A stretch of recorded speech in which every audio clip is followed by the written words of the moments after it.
Hola, bienvenidos una vez más a República. Hoy estamos con Raúl Buscairol, presidente de Cámara de Industria y expresidente de la administradora del mercado mayorista, que es la operadora de todo el sistema eléctrico de Guatemala. Un tema que creemos o no nos hemos dado cuenta lo delicado que está y cómo nos hemos logrado, como guatemaltecos, hemos logrado sobrevivir una crisis al día de hoy.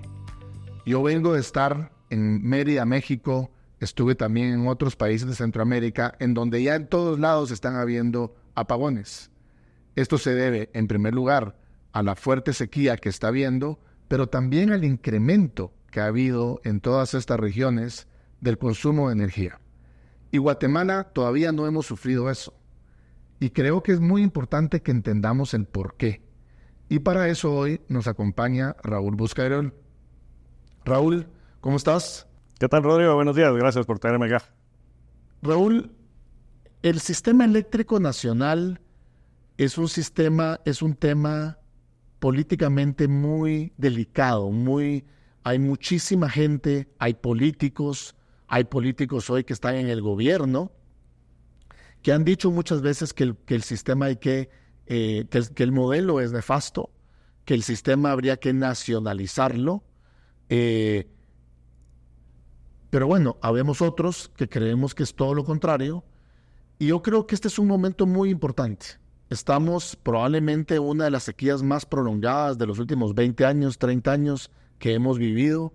También estamos con las temperaturas más altas. Salió en la portada de un medio muy importante de Guatemala la semana pasada de que incrementó 9% el consumo de energía del país. Y yo vengo de estar, mi última experiencia es que vengo de estar en México, en Mérida, en donde en cada 7 días están cortando la luz 4 días. O sea, realmente una crisis similar, me recuerdo yo, a la que vivíamos acá en los 90s. ¿Por qué en Guatemala no? Pues muchas gracias nuevamente, Rodrigo, y efectivamente creo que tenemos la fortuna en Guatemala de tener un sistema eléctrico que es de clase mundial.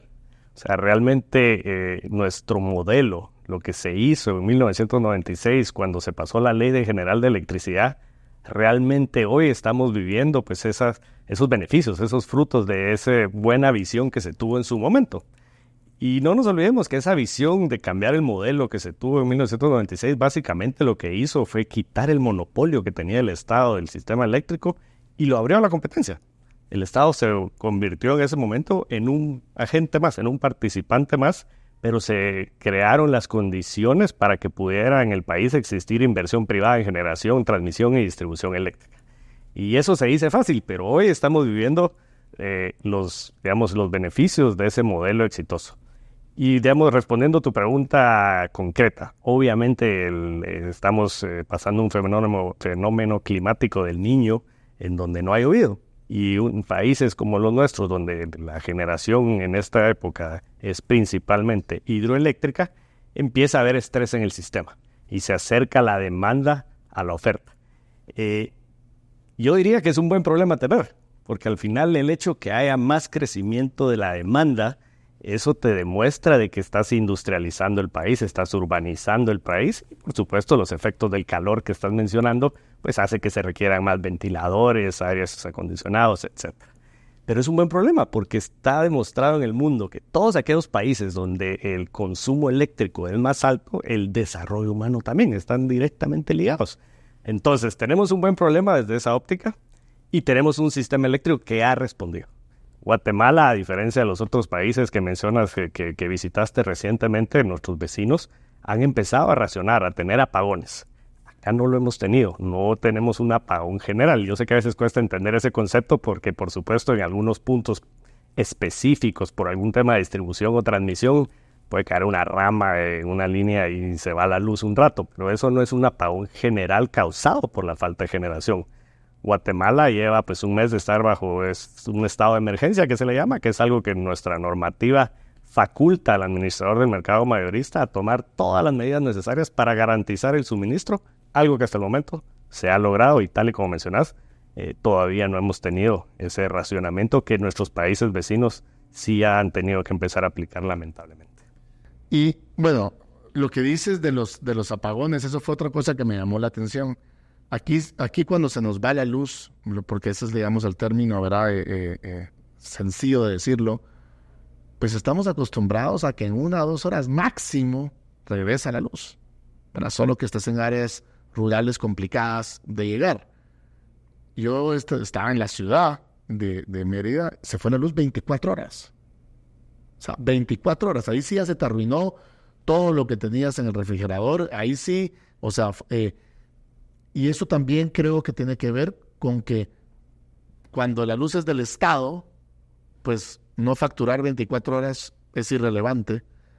Cuando la luz es privada, pues eso ya no es, eso deja de ser irrelevante y la misma empresa pues se pone las pilas, ¿no? para estarte dando el servicio. Pero habiendo dicho eso, Raúl, también hay un tema, digamos, llamémosle una demonización de toda la energía generada por fósiles, por combustibles fósiles, por búnker, petróleo, diésel, ¿verdad? Todos los diferentes que hay. Tal vez sería importante que le cuentes a la población la matriz de Guatemala, cómo está hoy, no me des porcentajes, pero más o menos cómo está distribuida, porque yo sé que hay países como Costa Rica que, digamos, presumieron mucho que su matriz era absolutamente renovable y estuvieron a segundos de tener que apagar la luz porque por la sequía y la falta de viento. Sí, digamos, Guatemala tiene la fortuna de tener una matriz energética súper diversificada. Y tal y como mencionas, eso lo que significa es que tenemos, las fuentes de generación son variadas. Como país somos bendecidos que tenemos aquí potencial hídrico, o sea, poder generar con hidroeléctricas, poder generar solar, eólico, geotérmico, que es un tema que todavía tiene muchísimo potencial. Solo falta voltear a ver la cadena volcánica donde vivimos y el potencial que tenemos de la geotermia. Pero bien, tal y como mencionas, también tenemos plantas que generan, por ejemplo, con el bagazo de la caña de azúcar en la costa sur, con carbón, con búnker inclusive, y esa diversificación y ese parque generador que tenemos es el que ha salido a resolver la situación tan compleja que tenemos en este momento, y creo que esa es una de las fortalezas de nuestro país, el poder contar con diferentes fuentes de generación que no te hacen dependientes de solo un tema, pero siempre con miras a esa visión de país que tenemos de pues aprovechar esos recursos renovables. No, me dijiste que no tenía porcentajes, pero hoy generamos, digamos, el año pasado fue 70% de nuestra energía eléctrica de fuentes renovables. Lo cual es muy bueno, pues. Lo cual es fenomenal, digamos, eso es muy bueno y muchísimo mejor que cualquiera de los países, digamos, que mencionan de que tratan de ir en esa línea. Entonces eso es bueno porque no solo estás usando los propios recursos. Acuérdate que aquí lamentablemente no tenemos, por ejemplo, carbón, todavía es muy poco el gas natural que se usa o se aprovecha que hay en Petén o petróleo, entonces las fuentes renovables pues paran siendo nuestras, por así decirlo, y nos permite tener energía eléctrica a precios eficientes también, y eso va a ayudar muchísimo en los planes que tenga el país para continuar industrializándose. Y eso creo que es bien importante porque, repito, ¿verdad? Lamentablemente uno no sabe lo que tiene hasta que lo pierde. Eso es una frase para mí muy sabia. Y creo que fue hace 2 años ya, cuando arranca la guerra de Ucrania a Rusia, que el petróleo se va al doble, la energía eléctrica en Guatemala no se fue al doble, creo que subió 3%, creo que fue en estas épocas igual, que es la época, creo que es importante también que la gente lo sepa, que es la época más fregada porque no ha entrado las lluvias y ya salió la zafra, ¿verdad? Ya salió. Y me recuerdo que gracias a que nuestra energía era mayormente generada por recursos propios como la hidroeléctrica, no tuvimos un incremento importante en el precio de la luz. Hoy, 2 años después, o sea, inmediatamente después, estamos viendo que gracias a que no hemos descartado, digamos, también la generación por medio del búnker y del carbón, pues tal vez no se ha abaratado la energía, pero por lo menos tenemos energía 24 horas del día, que es la energía más cara es la que no se tiene, ¿verdad?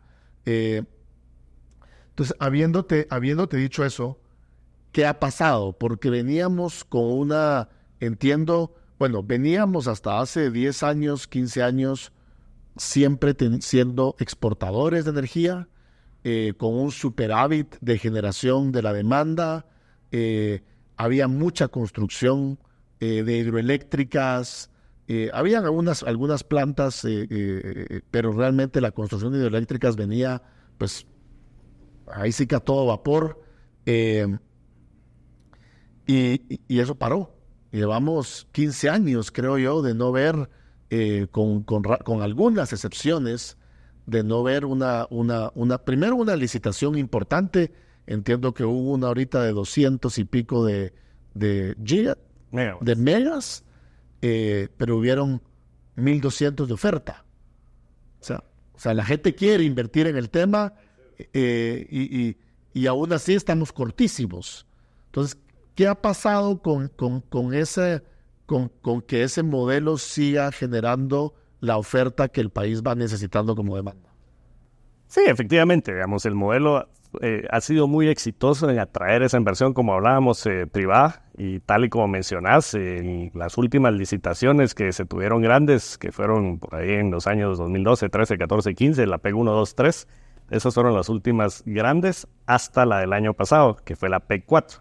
Entonces, a mi gusto, digamos, pasamos demasiados años, del 2015 hasta el 2023, sin las licitaciones que eran ese chispa que daba para atraer inversión.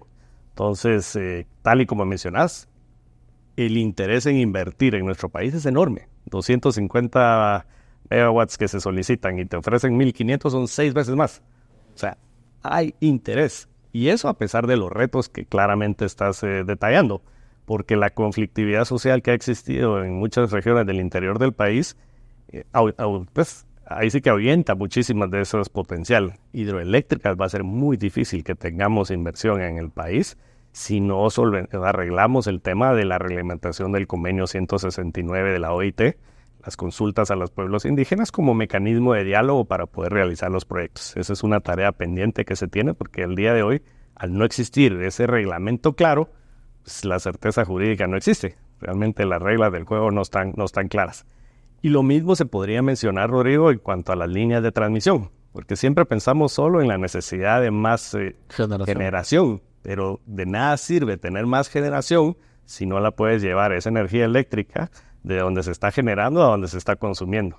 Para eso sirven las líneas de transmisión, pero lamentablemente tenemos proyectos de transmisión en el país que han estado detenidos por temas de falta de permisos, de conflictividad social en ciertas áreas, y eso no permite que se terminen de construir los circuitos de transmisión.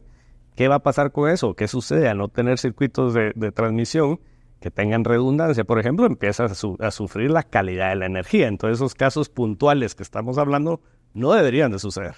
En Chimaltenango, en este momento, está sufriendo por un transformador que falló, digamos. Ese es un caso muy puntual. Eso no es que haya falta de generación, es un problema puntual en una subestación del INDE, si no estoy mal, de un transformador. ¿Cómo hacemos que eso no pase?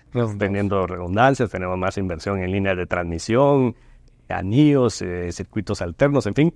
Hay muchas formas de atender eso, pero para eso necesitamos resolver ese tema de esa certeza jurídica y reglas claras que permitan a los inversionistas que quieren invertir en esta línea de transmisión o en esas plantas de generación tener la claridad de que sus inversiones y sus proyectos se les va a respetar las condiciones bajo las cuales fueron otorgados. Y esa es la tarea pendiente. Y aparte, y termino con eso la idea, mencionaste la PEC 4, pero atrás viene la PEC 5, y esa es una licitación de más de 1,000 megas que está por salir y que ya debió haber salido. Y realmente creemos que desde el Ejecutivo y desde la Comisión Nacional de Energía Eléctrica junto con las distribuidoras deberían de ponerle más énfasis a este tema.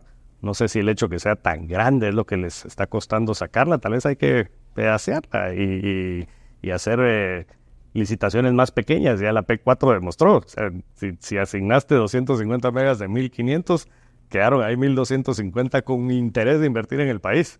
Y en este momento que estamos viviendo, digamos, muy cerca de una crisis por lo que ya mencionamos del crecimiento de la demanda y el calor, ¿por qué no aceptar esas ofertas y poder de esa manera tener más inversión en generación? Sin olvidar la transmisión, porque de nada nos va a servir tener plantas de generación si no tenemos las líneas de transmisión. Y Raúl, muchos miembros del gobierno actual fueron vociferantes con nacionalizar la energía, con criticar el modelo. Fueron activistas, digamos, en esa línea.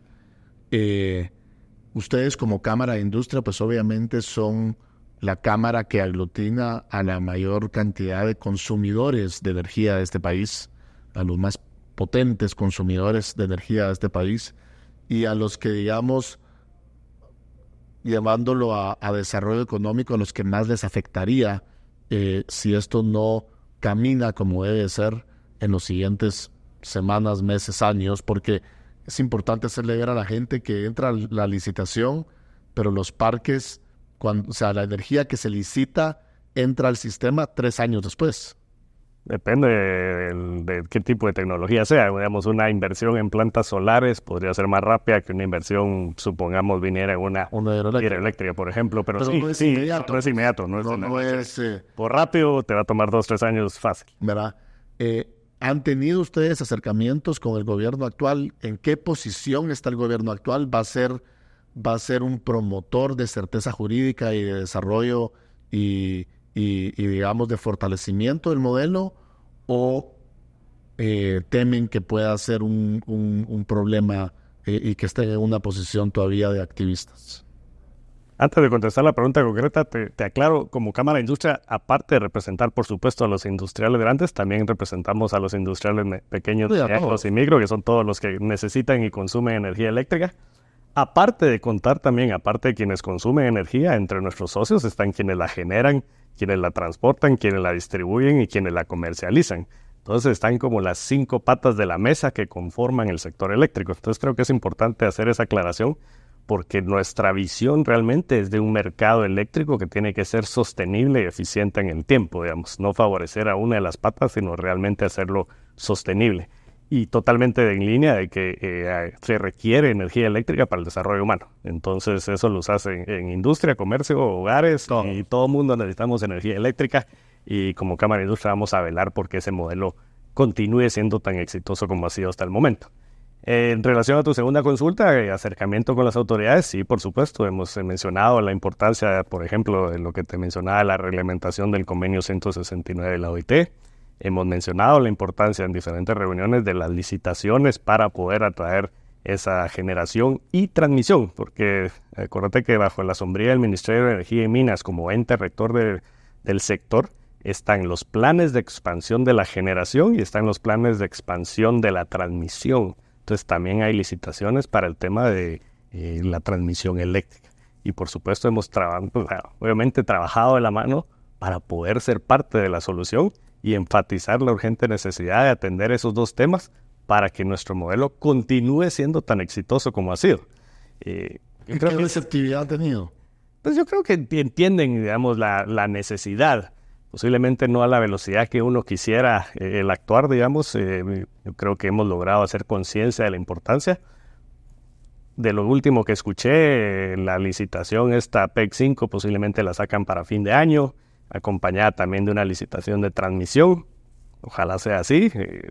Como bien mencionamos, para nosotros debió haber sido ayer, pero bueno, si ya va a ser en este plazo. Y la reglamentación del 169 posiblemente va a ser un poco más tardada, lamentablemente. Esto ya lleva años, ¿verdad? Desde que se dio la resolución de la CC en ese tema. Pero al final, pues, lo que nosotros estamos haciendo como sectores, tratando de ser parte de la solución, el sector es muy bueno. O sea, yo creo que no hay que, como dicen los gringos, si no está roto, no lo arregles. Nuestro sector no está roto. Simple y sencillamente creo que estamos demostrando que a pesar de la crisis climática que estamos viviendo y que nuestros vecinos les está yendo peor, nosotros estamos saliendo adelante. Gracias a ese parque generador, gracias al esfuerzo que hace el administrador del mercado mayorista en garantizar el suministro nacional. Como bien mencionás, parte de las acciones que se tuvieron que tomar es cortar las exportaciones. Pero a pesar de eso estamos todavía saliendo de la crisis y primero Dios ya empieza a haber pronto. Ya está lloviendo un poco en el interior. Pero tiene que llover en las cuencas donde están las hidroeléctricas. Ese es el secreto, ¿verdad? No es tanto que llueva en diferentes lugares como donde están las cuencas de las hidros. Y primero Dios salimos de esta crisis, pero aprendemos entonces, bueno, ¿qué hacemos para no estar en una situación tan complicada? Y la solución pasa por más inversión. O sea, realmente más inversión en generación, más inversión en transmisión. y pues el modelo dejar que funcione como ha funcionado hasta el momento. ¿Cómo hacemos? Porque, digamos, yo creo que lamentablemente el obstáculo más grande que tenemos como sociedad, es pues todos estos activistas que se oponen, digamos, ahorita estamos hablando del convenio 169 que lleva para 30 años en el 2006. En el 2026 va a cumplir 30 años de que tendría que haberse hecho ese reglamento. Y los que se oponen, pues obviamente son a los que les conviene que no haya reglamento, ¿verdad? Porque creo que es importante recordárselo a la población. El convenio 169 dice que hay que preguntarle y a los ¿verdad? Que hay que preguntarle, en pocas palabras, a los pueblos que van a ser afectados por la inversión que vas a hacer, pero no es vinculante su respuesta. O sea, es para que las empresas usen esa información de la mejor manera para poder llevar, digamos, la licencia social de la mejor manera. Y ha habido una mala interpretación a propósito, obviamente, de que obviamente, por ejemplo, ahorita lo estamos viendo en minería, ¿verdad? Que además de se inventaron esa consulta popular, ni siquiera fue consulta popular, es... municipal. Pero ni siquiera es municipal, tiene un nombre, porque consulta popular tiene es un tema técnico. Pero bueno, esa consulta, para decir que si ellos no quieren minería, entonces no hay minería. Y eso pues no es así, porque tienes un tema que se llama propiedad privada. Entonces, a mí sí me preocupa, digamos, cómo hacemos, y no sé si tienes la respuesta o no, pues, pero cómo hacemos para hacerle ver a la gente, para hacerle ver a todos estos grupos nacionales e internacionales que hablan tanto de generar oportunidades, de erradicar la migración involuntaria, de que en Guatemala tenemos que erradicar la pobreza, de que tenemos que erradicar la desnutrición, pero todos estos factores de erradicar pobreza, erradicar desnutrición, generar empleo, generar oportunidades para que la gente no tenga que emigrar, la gente que no quiere emigrar, obviamente, todo esto se resume en inversión de lo que estamos hablando en energía, en inversiones grandes e importantes, multimillonarias, a las que se oponen los grupos que dicen estar a favor de los pobres, que es mentira, pero también a otras infraestructuras. Entonces, ¿cómo agarramos ese modelo, cómo lo emulamos y cómo damos esa batalla? Pues yo genuinamente creo, y en Cámara de Industria estamos convencidos, que la forma de lograr el desarrollo económico en nuestro país es a través de la inversión, digamos, y en este caso específico de lo que nos tiene hoy platicando, la inversión en generación y transmisión de energía eléctrica te va a llevar entonces a lograr sentar la base que permite a otras industrias y otros comercios y otras empresas a instalarse, porque al final... Digamos, nosotros hablamos de que como país tenemos ese potencial de nearshoring, de que estamos al lado del mercado más grande del mundo, que tenemos que atraer industrias que generen valor agregado. Eso nos va a permitir generar esas oportunidades de empleo para nuestra población que año con año se suma a la fuerza laboral. Pero todo eso da por hecho que tenés algunas cosas ya resueltas. Digamos, el tema macroeconómico, por ejemplo, check. El tema de energía eléctrica era algo que estaba resuelto, pero que ahorita estamos pues obviamente viendo la necesidad de aumentar esa inversión, y por lo mismo temas como esa consulta a pueblos indígenas, como ese mecanismo de diálogo que permita que se den los proyectos y que sea de beneficio para todos y que no vayas a atropellar a alguien, digamos, y te sirva de mecanismo de diálogo genuino, pues buenísimo, si eso va a servir para lograr que se den las inversiones en los lugares donde más se necesitan. Y también yo te diría que parte de lo que yo les diría es que uno de los beneficios que tenemos como país es que somos una población joven, ese bono demográfico, ese potencial que tenemos. Pero también tiene, seamos sus bemoles, sus problemas. Si la edad promedio del guatemalteco entiendo que es 27 años, algo por el estilo, quiere decir de que la gran mayoría de la población no estaba viva o no se recuerda de cómo era el tema de la energía eléctrica en Guatemala antes de la Ley General de Electricidad. Y eso sí era un caos. Ahí tenías apagones constantes, nacionales, voltajes ceros, no había energía en todo el país, precios carísimos de la energía eléctrica. y encima solo aproximadamente el 50% de la población con acceso a energía eléctrica. Esa era la situación en 1996, que lamentablemente muchísimos ya no se acuerdan. El cambio de modelo hizo que eso cambiara totalmente, y hoy tenemos más del 90% de la población con acceso a energía eléctrica. Por supuesto, todavía falta 10% y es una tarea pendiente.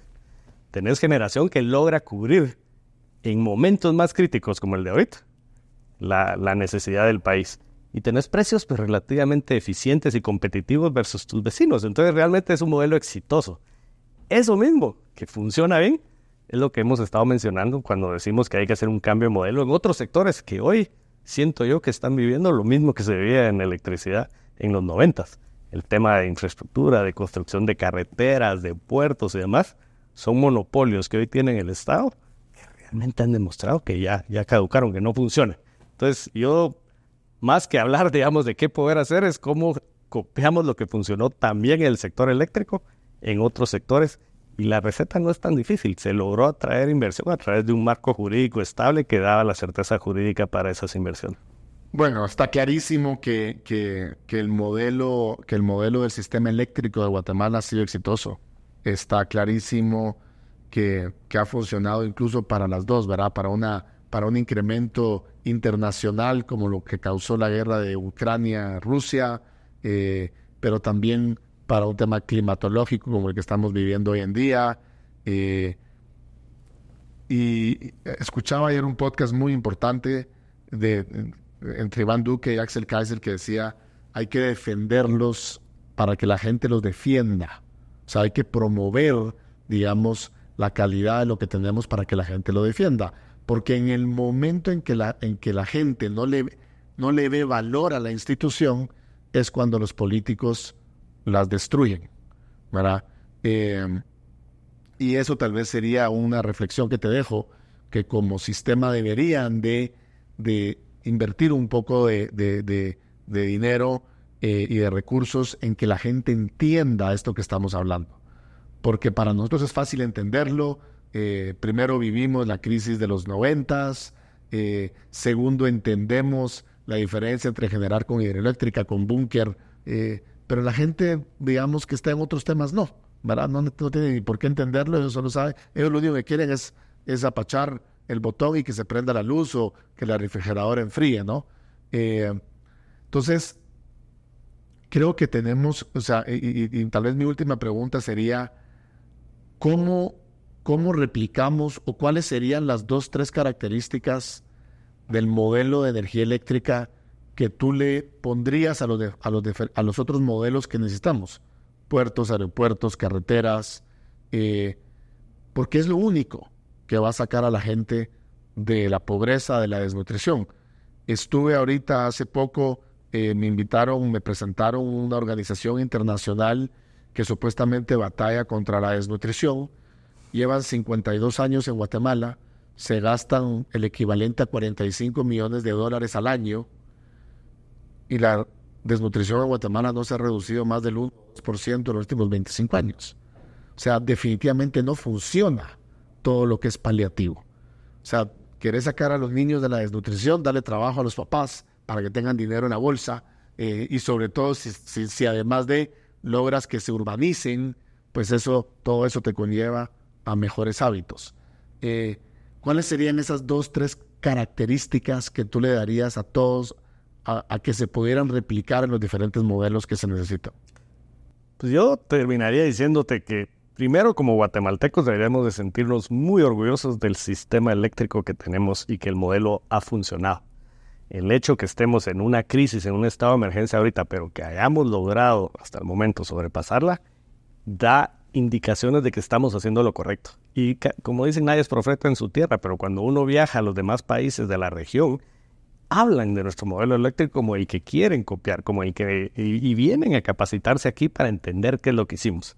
Entonces, reconocer que tenemos un sistema eléctrico de clase mundial. Que lo hicimos bien en este caso. Bien, y que lo tenemos que cuidar, y que hay retos y que hay tareas pendientes, que nadie las niega, y que tenemos que adaptar la normativa a nuevas tecnologías. O sea, hay muchos retos por hacer y no podemos dormirnos en nuestros laureles, pero en general es un caso de éxito. Sí, es un modelo dinámico. Y que no lo reconocen los países vecinos.